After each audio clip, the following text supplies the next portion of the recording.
Grabe pala ang makukuhang bonus at gain na rin mga incentive ng bawat isang Gilas players na lumaban sa Asian Games. Talaga nga namang sulit na sulit ang kanilang ginawang pagpapagal at pakikipaglaban sa Asian Games upang muling maitaas ang bandila ng Pilipinas sa Asian Games at ang makuha ang gintong medalya. Kaya naman ating siyasatin kung ano-ano nga ba ang mga bonus at gayon na rin ang mga incentive na makukuha ng Gilas Pilipinas sa Asian Games.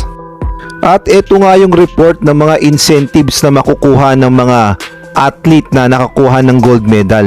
Kapag nakukuha ka ng gold medal sa Olympics, automatic 10 million pesos. Samantalang sa Asian Games naman ay 2 million pesos. At sa SEA Games, 300,000 pesos.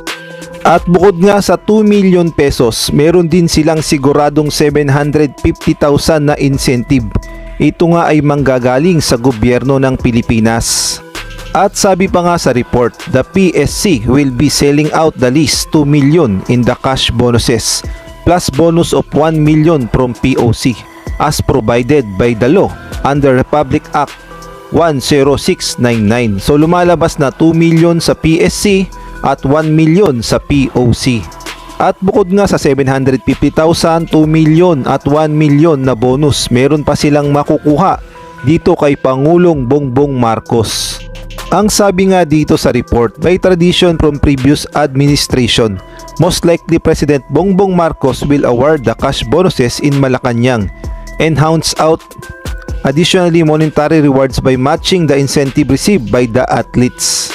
Hindi rin mawawala ang bonus dito kay Sir Ramon S. Ang SMC at dito kay Sir Manny B. Pangilinan MVP na humahawak sa SBP.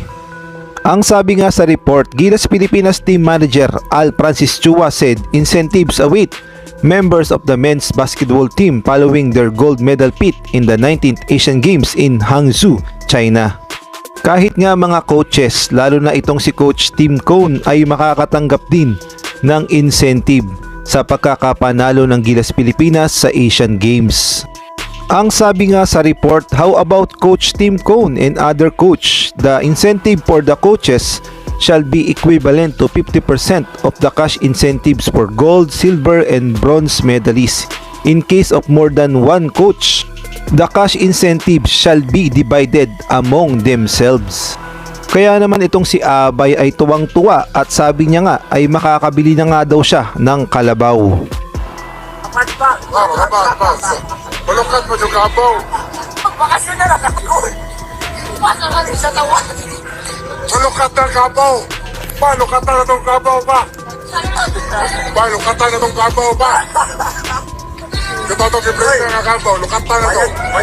Bayad ng yuta. Makaban pa. Makaban pa. Malukat mo yung kabaw. Kaya naman dun sa may 12 players na lumaban para sa bayan na hindi muna inuna ang pera, bagkus inuna ang karangalan ng bansang Pilipinas at lumaban ng buong puso na hindi nga naghihintay ng kapalit.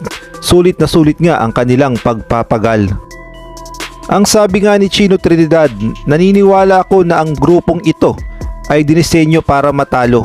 They are not even supposed to be in the Asian Games. This team is doomed to fail.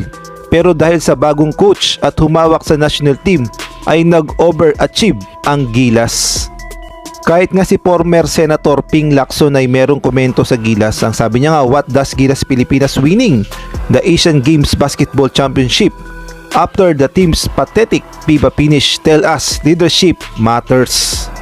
Kaya naman dun sa dalawang players na binabanggit ng SMC na nauna muna ang bayad bago lingkod sa bayan bago maglaro sa Gilas. Sa ibang balita naman, grabe talaga ang respeto dito kay Justin Brownlee, hindi lang dito sa Pilipinas kahit sa China at gayon na rin ng mga ilang PBA players.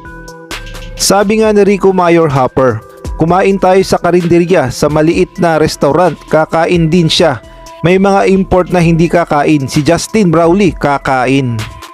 At kahit nga mga kapwa Gilas players niya ay malaki ang tiwala at respeto at saludong saludo kay Justin Brownlee.